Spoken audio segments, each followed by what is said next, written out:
Welcome back to Pop Culture Explosion. This is Mike here with Paul. Here at Pop Culture Explosion, we paid that Disney Plus subscription. We follow all the MCU movies. Now they're coming onto Disney Plus. Mike, what are we talking about today? Today, we are discussing Falcon and the Winter Soldier. Yes, we're going to give our thoughts, our views, our emotional reactions to this mediocre series. You know what? I don't think I have a big argument there. I was watching it going, oh, this is cool. And it gave me enough to want to watch the next episode. And it feels like, it's a continuation or a sub story or something of the Captain America movies. But, yeah. Well, before we get all bent out of butthurt shape, let's talk about the good things that we enjoyed of this show. I mean, there were 6 episodes. Now people were complaining that there were only 6 episodes compared it to like WandaVision or The Mandalorian that had 8 or 9.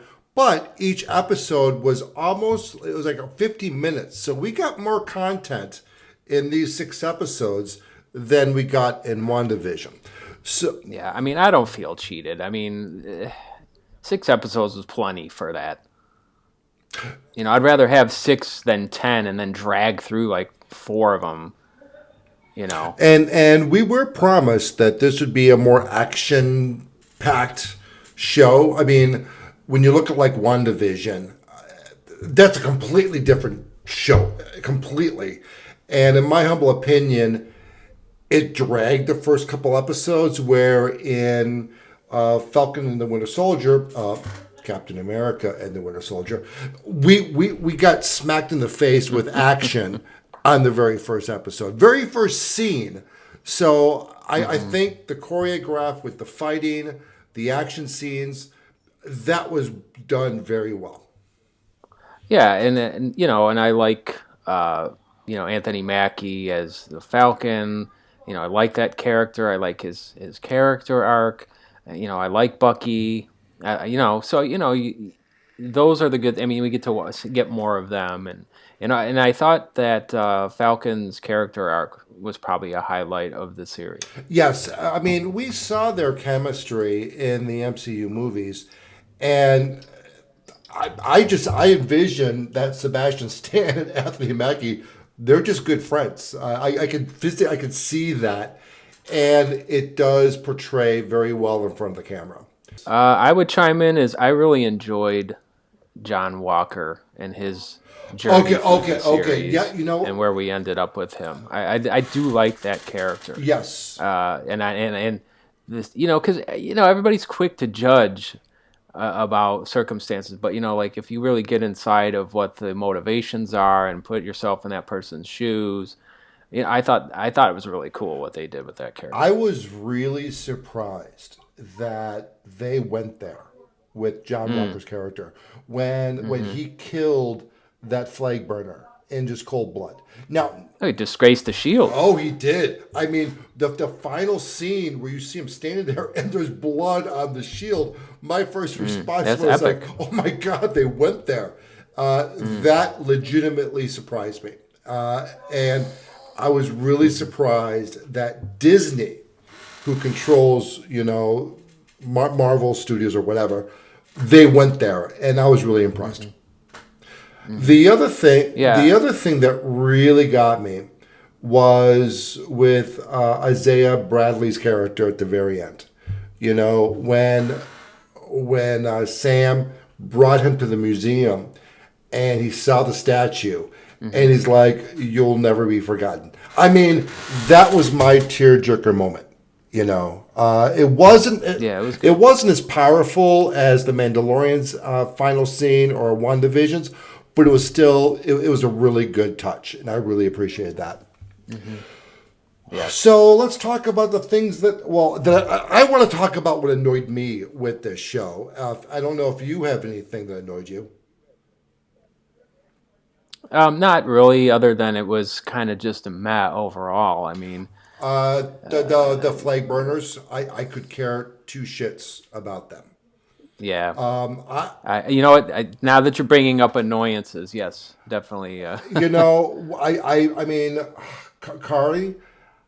Well, first of all, Yeah, Carly Morgenthau, yes, when you not a okay, so fan. when Steve Rogers, right? When Steve Rogers pre serum, he was a 5'2", 85-pound weakling, right?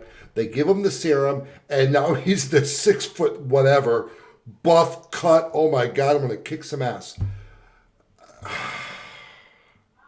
I just, I didn't care for her at all in this, and Yeah, I didn't either. and the fact that at the very end of the episode of the series, Falcon's like, don't call these guys terrorists. They're don't they were terrorists. I mean, they were using violence and fear to create political gain. That's the definition of terrorism. And the fact that Yeah, Sam Wilson tried to make this character a sympathetic character, and that's really what they did during this entire series was to make her a sympathetic. She wasn't sympathetic. I mean, she killed people.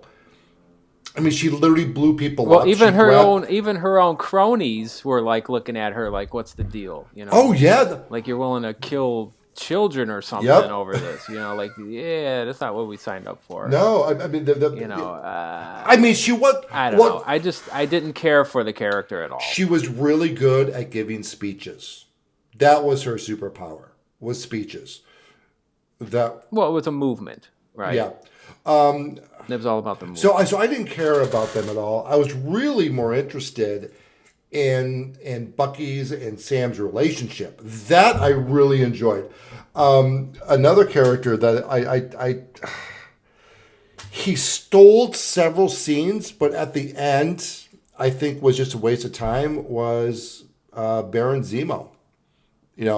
I thought Yeah, I like that character. I like that character a lot, but again, he didn't. Oh my god, I can't talk. Well, they kind of built him up and it fizzled out. I mean, Right. he just ended up back in jail, no big deal. Yep. Was it a shock to you that Sharon Carter was the buyer? I wouldn't call it a shock, more of a disappointment. Well, I'm expecting like the Kingpin to show up or something, and and I like to play with the idea that, that could very well be Captain America's daughter. If he went back to be with Peggy and lived out his life, couldn't that potentially be his daughter? well, what Which would make for some good family drama.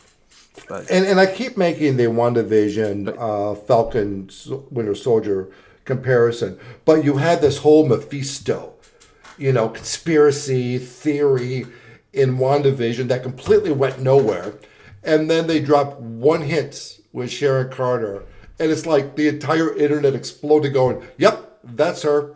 She's the main bad guy, and there was like no surprise, no twist, nothing. So that pretty much is my thoughts. I mean, overall, it was entertaining. Was it the quality of the MCU? Well, they pretty much have a pre-written script now with everything. So my personal opinion is I would give this series a 7 out of 10. Mike, your closing comments. all right, Falcon and Winter Soldier, 7.5 for me. It was decent, but I think it's definitely no 10. I feel the same way. Folks, what are your thoughts about this show? Did you like it? Did you dislike it? Was it kind of like a meh, like me and Mike? Hey, tell us in the comment section down below. Like this video, and for his future content, subscribe.